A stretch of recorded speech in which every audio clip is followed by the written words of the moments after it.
السلام علیکم ورحمۃ اللہ وبرکاتہ۔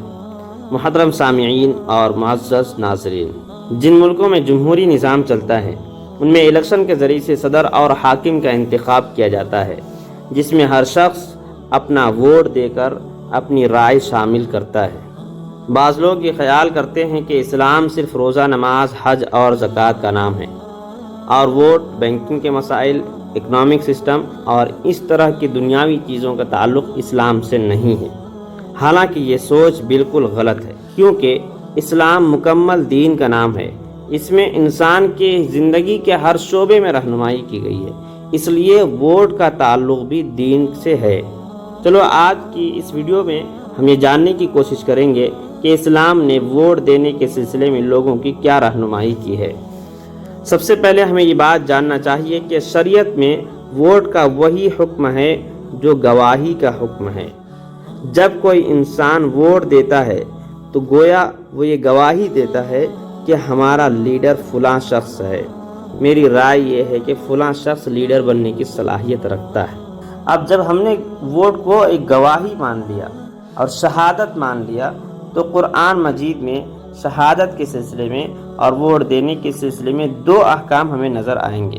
نمبر ایک، ووٹ نہ دینا حرام ہے۔ ووٹ نہ دینا حرام ہے۔ قرآن مجید کی آیت ہے وَلَا تَكْتُمُوا الشَّهَادَةَ وَمَن يَكْتُمْهَا فَإِنَّهُ آثِمٌ قَلْبُهُ، یعنی کہ تم گواہی کو مت چھپاؤ، اور گواہی چھپانے کا مطلب یہی ہے ووٹ نہ دینا، اور جو شخص گواہی کو چھپاتا ہے تو اس کا دل گنہگار ہے۔ تو اس سے پتہ چلا کہ ووٹ دینا ضروری ہے اور ووٹ نہ دینا حرام ہے۔ اور دوسرا حکم ہے کہ دیانت داری سے اپنا ووٹ استعمال کرو، نہ کہ ذاتی مفاد میں۔ قرآن مجید میں اللہ تبارک و تعالیٰ نے ارشاد فرمایا وَإِذَا قُلْتُمْ فَعْدِلُوا وَلَوْ كَانَ ذَا قُرْبَىٰ، یعنی کہ جب تم کوئی بات کہو تو تم انصاف سے بات کہو، اگرچہ کہ وہ قریبی رشتہ دار ہو۔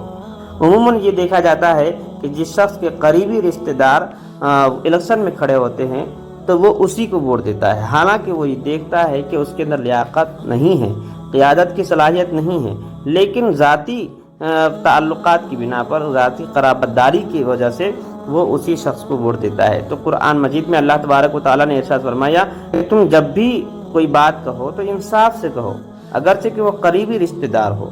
لہذا اگر قریبی رشتہ دار اگر وہ صلاحیت رکھتا ہے تو پھر اس کو آپ ووٹ دے سکتے ہیں، اگر صلاحیت نہیں رکھتا ہے تو ووٹ نہ دیں۔